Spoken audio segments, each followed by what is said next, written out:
everyone, my name is Bilal Khan and I'm your trainer for AA Audit and Assurance paper from ACCA Skills module, and today we are going to learn again about internal controls। और आज हम internal controls को मज़ीद देखेंगे। थोड़ी सी मज़ीद मैं समझता हूँ कि नॉलेज आप लोगों को रिक्वायर्ड है मेरी वीडियोस के थ्रू, तो मैं इंटरनल कंट्रोल के ऊपर मज़ीद थोड़ी सी बात करूँगा और थोड़ा सा आपका माइंड मज़ीद खोलूँगा, specially from procurement point of view, क्योंकि बहुत ज़्यादा इंपॉर्टेंट टॉपिक है।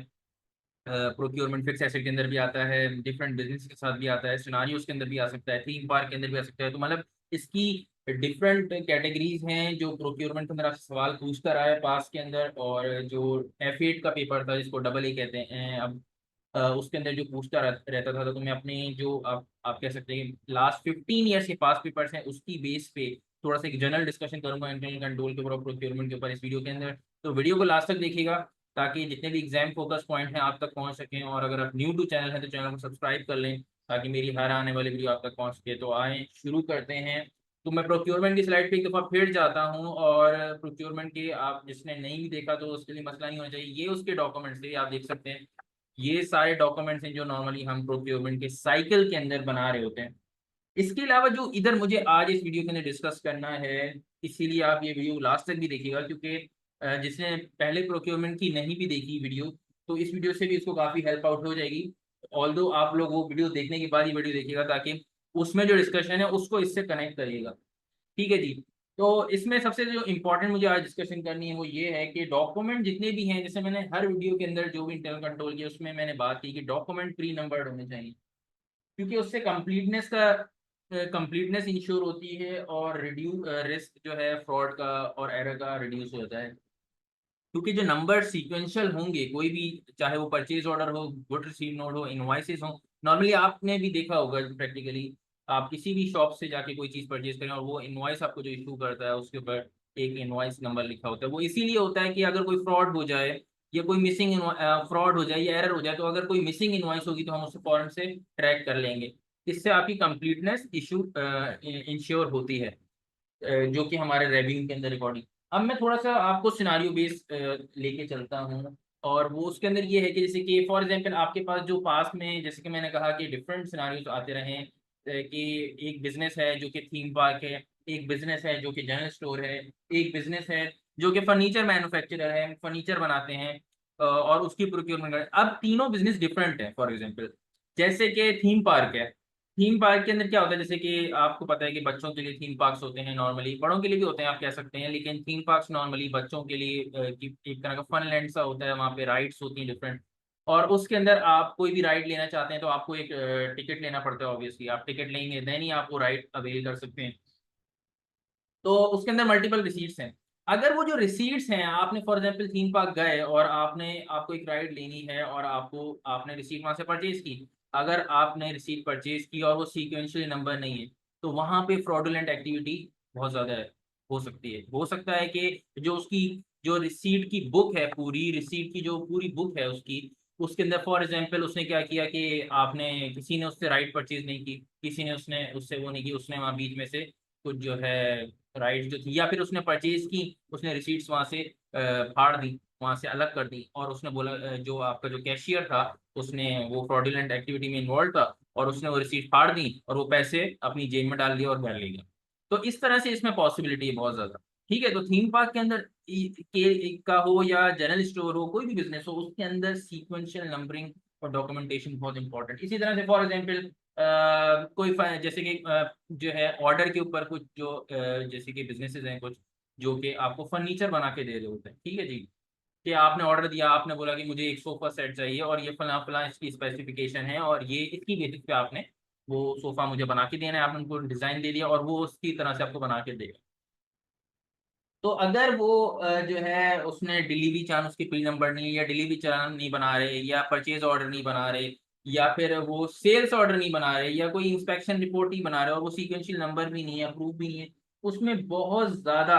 या फिर ऑर्डर फॉर्म नॉर्मली जैसे कि जैसे कि जो स्पेसिफिक जॉब ऑर्डर क्वांटिटी जो आपने सुना होगा, सॉरी जॉब ऑर्डर कॉस्टिंग होती है आपकी, उसके अंदर नॉर्मली जो जॉब होती है वो ऑर्डर बेस्ड होती है, मतलब specific requirement of the customer की बेसिस पे होती है।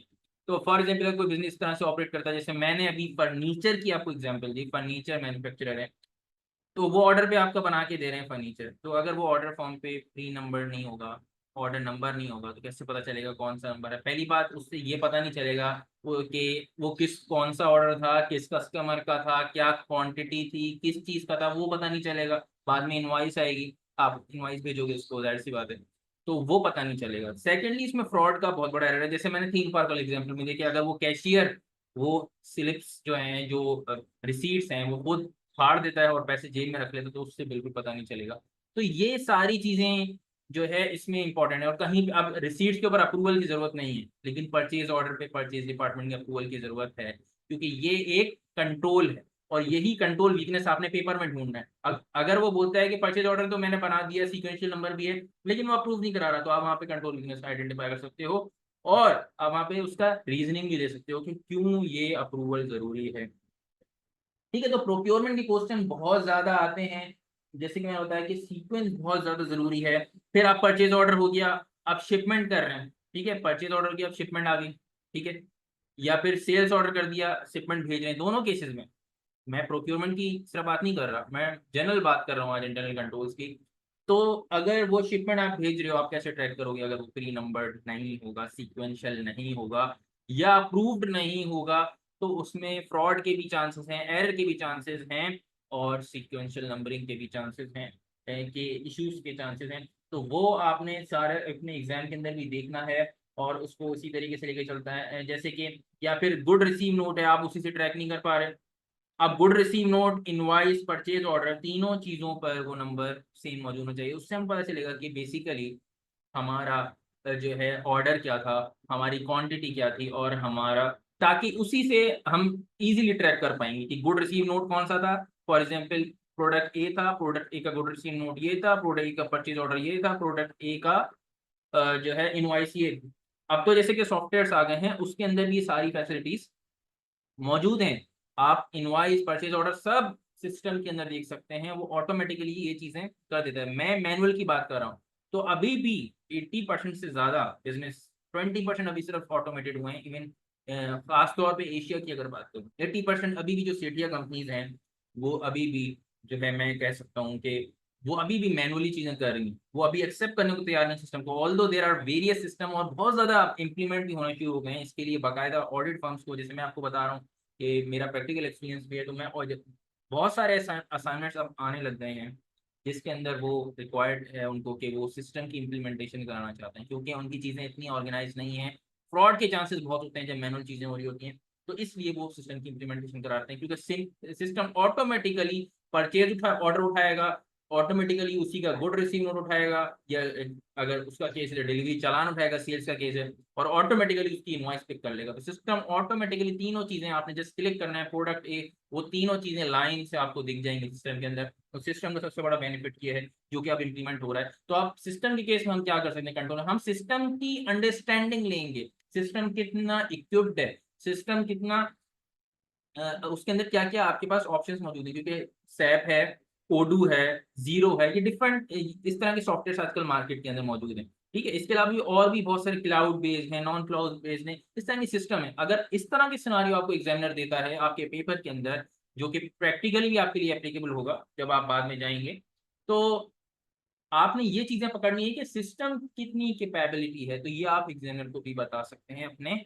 आंसर के अंदर। नेक्स्ट मैं स्लाइड पे जा रहा हूँ, जो कि बहुत ही इंपॉर्टेंट है, जो मैं आज थोड़ी सा बात करूंगा जनरल स्टोर के ऊपर।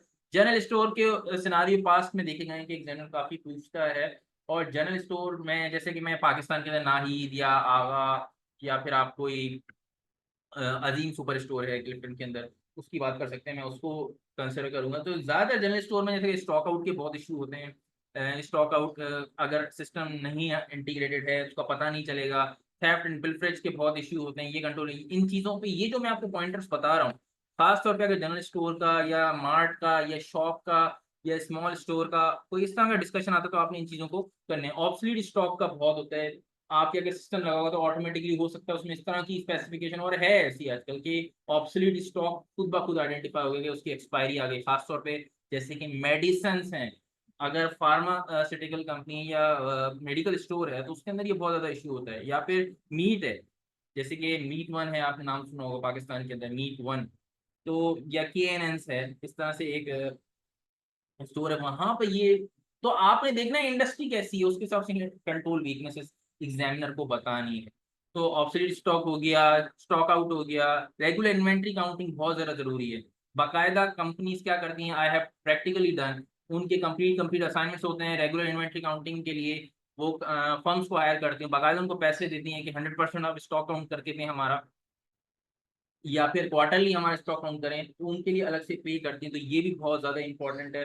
ऑब्सोलीट स्टॉक हो गया। अच्छा, ऑब्सोलीट स्टॉक में एक चीज और बताता चलूं कि एक्सपायर्ड या ऑब्सोलीट स्टॉक है वो सेपरेटली दिखना चाहिए, ऐसा ना हो कि वो जो सही स्टॉक है उसके साथ मिक्स हो। तो ये आप वहाँ पे कंट्रोल वीकनेस हाईलाइट कर सकते हैं। तो ये सब जो पार्ट है ये किसका कहलाता है, इन्वेंट्री मैनेजमेंट का कहलाता है। ये इन्वेंट्री मैनेजमेंट का पार्ट है।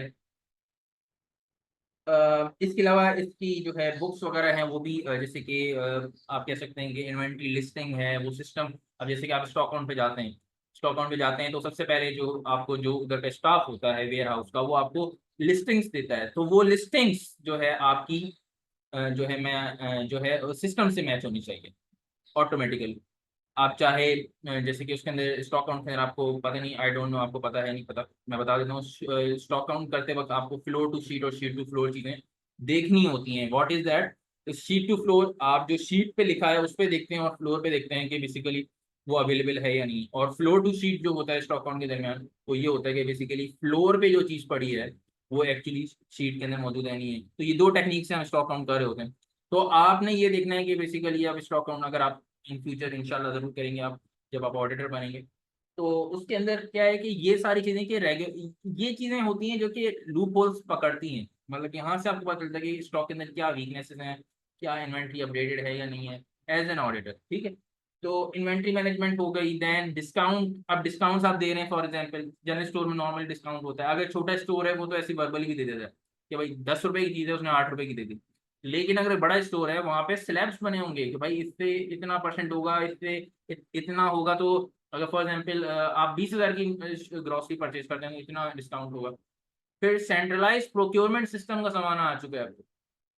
जैसे कि मैंने पहले बताया कि सॉफ्टवेयर इंप्लीमेंट हो गए हैं, सेंट्रलाइज हैं, इंटीग्रेटेड हैं, हर चीज ऑटोमेटिकली अपडेट हो रही है। इसके अंदर मैं ये बोल सकता हूँ कि जैसे कि फॉर एग्जांपल एक जनरल स्टोर है, बहुत बड़ा मार्ट है, और उसकी 4-5 ब्रांचेज हैं, एक डिफेंस में है, एक क्लिफ्टन में है, एक गुलिस्तान है, जो गुलशन, 4 जगह पर है। अब वो अगर इंटीग्रेटेड नहीं होगा तो हमें पता नहीं चलेगा किसके पास कितना माल पड़ा हुआ है। तो अब तो सिस्टम्स आ चुके हैं, ऑनलाइन इन्वेंट्री सिस्टम मैनेजमेंट आ गई है जो क्लाउड बेस्ड है, इंटरनेट पे ऑटोमेटिकली यहाँ से एक स्टॉक निकाला आपने, एक आइटम उठाया, वो ऑटोमेटिकली अपडेट कर देता है। तो सेंट्रलाइज प्रोक्योरमेंट सिस्टम है या नहीं है? ठीक है, तो आपने ये सारी चीजें जब एग्जामिनर को बता रहे होंगे तो आपने बतानी है। अब तो एआई का जमाना आ गया, तो एआई का भी इम्प्लीमेंटेशन इसमें आप डिस्कस कर सकते हैं एग्जामिनर के साथ कि किस तरीके से AI can be helpful. Health and safety इस तरह के जनरल स्टोर में बहुत ज़्यादा ज़रूरी है। फायर एक्सटिंग्विशर लगे हैं नहीं हैं, अगर मीट स्टोर है या फार्मास्यूटिकल कंपनी या मतलब मेडिकल स्टोर है, तो वहाँ पर क्या फायर एक्सटिंग्विशर्स हैं, हेल्थ एंड सेफ्टी की चीज़ें फॉलो हो रही हैं। जैसे कि मैं एक कंपनी में, मेडिकल फार्मास्यूटिकल कंपनी में गया था, वहाँ पे हेल्थ एंड सेफ्टी की रेगुलेशन बहुत ज़्यादा स्ट्रॉन्ग थे। Even as an auditor when I entered, कि उन्होंने हमें पूरे हमारे जो हमें कवर्स दिए, ग्लव्स दिए, कैप्स दी, वो हमने सब पहनने के बाद उनकी जो डिस्पेंसरी आप कह लें या फिर आप उनके जो वेयर हाउस था, खास तौर पे वेयर हाउस और मैन्युफैक्चरिंग एरिया था, वहाँ पे एंटर होने अलाउ किया था। तो हेल्थ एंड सेफ्टी की कैसी रेगुलेशंस हैं ये भी बहुत मैटर करती हैं, and these are the part of internal controls. और बहुत अच्छे जो मार्क्स हैं वहाँ पे आपने नोट भी किया होगा यकीन कि ये सारी चीज़ें फॉलो हो रही होती हैं। इसके अलावा डिसीजन मेकिंग, अब डिसीजन मेकिंग जनरल स्टोर की बहुत डिफरेंट तरीके की हो सकती हैं। एक छोटा स्टोर है वो तो एक ओनर जो है, जो सेठ है, वो खुद ही बैठा हुआ है, ठीक है, वो भी सारा स्टोर मैनेज कर रहा है। लेकिन अगर कोई बड़ा मार्ट है जिसकी मल्टीपल ब्रांचेज हैं, लाइक इम्तियाज इन पाकिस्तान, ठीक है, इम्तियाज इन पाकिस्तान इन कराची, वहां पर क्या है कि उसके मल्टीपल स्टोर्स हैं, तो अब वहां पे एक हेड ऑफिस होगा, वो उसने वो सेंट्रलाइज जरूरी ना हो। अब डिपेंड करता है ये, हो सकता है कि एक बड़ा स्टोर भी सेंट्रलाइज हो सकता है वो सेंट्रलाइज ना हो, डिसेंट्रलाइज हो, उन्हें डेलीगेट किया वो चीज़। तो ये भी डिसीजन मेकिंग भी बड़ी मैटर करती है कि इंटरनल कंट्रोल एक जनरल स्टोर के अंदर कैसे हैं। फिर ऐसा तो नहीं है कि आपने स्टॉक पाइल अप किया हुआ है, लास्ट पॉइंट की मैं बात कर रहा हूँ। ऐसा तो नहीं है कि आपने स्टॉक पाइल अप किया हुआ है, बहुत ज्यादा स्टॉक रखा हुआ है, वो सेल नहीं होता, तो इस पे किस तरीके से कंट्रोल हो रहा है। तो इसके भी अब तो बहुत ज़्यादा मैनेजमेंट सिस्टम्स आ गए हैं, इवन सॉफ्टवेयर जो हैं वो ये सब चीज़ें निकाल के दे देते हैं कि बेसिकली कि कितना कौन सा आइटम ज़्यादा बिक रहा है, कौन सा नहीं बिक रहा है, सारे एनालिटिक्स आजकल जो है सॉफ्टवेयर के थ्रू आपको सब मिल जाते हैं, जो डिफरेंट आपके डॉक्यूमेंट्स हैं, सॉफ्टवेयर्स हैं। अच्छा, ये सारे इंटरनल कंट्रोल्स हैं। अब इसके ये तो मैंने आपको, अच्छा इंटरनल कंट्रोल्स का जो एरिया है, जैसे कि इंटरनल कंट्रोल का जो एरिया है वो बेसिकली ना सिर्फ आपके जो इंटरनल कंट्रोल वीकनेसेस के पार्ट होगा, उसके अंदर आपके लिए रेलेवेंट होगा। इंटरनल ऑडिट का अगर कोई क्वेश्चन पूछता है कि एक इंटरनल ऑडिटर है वो सारी चीजें देख रहा है, उधर के लिए भी इंपॉर्टेंट होगा। इसके अलावा एक्सटर्नल ऑडिट करते वक्त ये भी ये डिफाइन करेगा कि इंटरनल कंट्रोल वीक हैं या स्ट्रांग हैं। अगर इंटरनल, ये सारी जो मैंने आपको लूपहोल्स बताए हैं, जो कि पॉसिबल लूपहोल्स हैं इन जनरल स्टोर या किसी भी ऑर्गेनाइजेशन में एप्लीकेबल हो सकते हैं, it's not just limited to general store only, ठीक है। तो ये कंट्रोल वीकनेस आपने बिजनेसेस में, मैन्युफैक्चरिंग में खास तौर पे ये ढूंढने हैं और जनरल स्टोर में आपने ढूंढने हैं। और ये डिसाइड करेगा, अगर आप एक्सटर्नल ऑडिट कर रहे हैं ऐसे कंपनी का, तो इससे पता चलेगा कंट्रोल वीक है या स्ट्रांग है। अगर कंट्रोल, अब मैं बड़ी इंपॉर्टेंट बात बोलने जा रहा हूँ, अगर कंट्रोल वीक है तो आपके ऑडिट प्रोसीजर, सब्सटेंटिव प्रोसीजर ज्यादा होंगे। अगर कंट्रोल वीक है तो आपके सब्सटेंटिव प्रोसीजर ज्यादा होंगे, और अगर आपके कंट्रोल स्ट्रांग है तो आपके सब्सटेंटिव प्रोसीजर्स कम होंगे। ऐसा क्यों होगा, इस पे हम बाद में डिस्कशन करेंगे। Basically these are test of controls, ये सारी ये चीजें हैं, जब हम टेस्ट ऑफ कंट्रोल्स ही कर रहे होते हैं तो उसमें ही पता चल जाएगा कि हमें सब्सटेंटिव प्रोसीजर्स कितने करने। तो ये जब मैं सब्सटेंटिव प्रोसीजर का की वीडियो बनाऊंगा या जब मैं उसको आपको समझाऊंगा तो उसमें मैं बताऊंगा कि ये कंट्रोल्स क्यों जरूरी हैं। तो ये ना सिर्फ आपके इंटरनल ऑडिट के क्वेश्चंस के लिए इंपॉर्टेंट है, क्योंकि इंटरनल ऑडिट के अंदर आप ज्यादातर टेस्टिंग कर रहे होते हैं, टेस्ट ऑफ कंट्रोल्स को देख रहे होते हैं। बेसिकली 80% आप कंट्रोल्स को देख रहे होते हैं, 20% आप दूसरी चीजों को देख रहे होते हैं। जबकि एक्सटर्नल ऑडिट में आप 80% दूसरी चीजों को देख रहे होते हैं और 20% सिर्फ कंट्रोल्स को देख रहे होते हैं। इसलिए ये 2-3 जगह पर सेपरेट क्वेश्चन आता है, इंटरनल कंट्रोल वीकनेस बताओ, तब भी एप्लीकेबल है। इंटरनल ऑडिट के अंदर मिक्स करके बोलता है इंटरनल ऑडिटर है, उसने सिनारियो बना के आपको दे दिया, उसके लिए भी इंपॉर्टेंट है। एक्सटर्नल ऑडिट के लिए भी इंपॉर्टेंट है कि आपने टीओसी परफॉर्म किए, टेस्ट ऑफ कंट्रोल परफॉर्म किए, जो कि आपके सब्सटेंटिव प्रोसीजर का पार्ट की जो है सब्सटेंटिव प्रोसीजर का बताएंगे आप कितने सब्सटेंटिव प्रोसीजर्स अप्लाई करेंगे। तो ये तीनों तरह के क्वेश्चंस और सिनारियोस के लिए एप्लीकेबल हैं। तो ये था हमारा इंटरनल कंट्रोल की एक और वीडियो। मे भी मैं 1-2 वीडियो और इस पर करूँ। काफ़ी इंपॉर्टेंट और क्रिटिकल एरिया है इंटरनल कंट्रोल का, और मुख्तलिफ तरीके से जैसे इवन जो प्रैक्टिकल सिनारियो होते हैं उसके हिसाब से बहुत कनेक्ट करता है। जो प्रैक्टिकली जो भी हो रहा होता है, एग्जामिनर क्या करता है, डबल ए के जो क्वेश्चन होते हैं उसके अंदर वो डाल देते हैं। तो ये बहुत ज़्यादा इंपॉर्टेंट एरिया है, इसलिए 1-2 वीडियो इसमें मजीद शायद आपको देखने को मिले इस टॉपिक के ऊपर। Otherwise internal controls is almost close. फिर हम इसके बाद चलेंगे ऑडिट एविडेंस की एथिक्स की तरफ। तो वीडियोस को मेरी फॉलो करते रहिएगा ताकि आपकी एग्जाम की तैयारी भी हो सके, क्योंकि मैं हर चीज़ में काफ़ी डिटेल में बता रहा हूँ। तो वीडियो को लाइक कर दिएगा, शेयर कर दिएगा, और अगर आप न्यू टू चैनल सब्सक्राइब कर लेगा। I will be here with a new video very soon. Till then, good bye.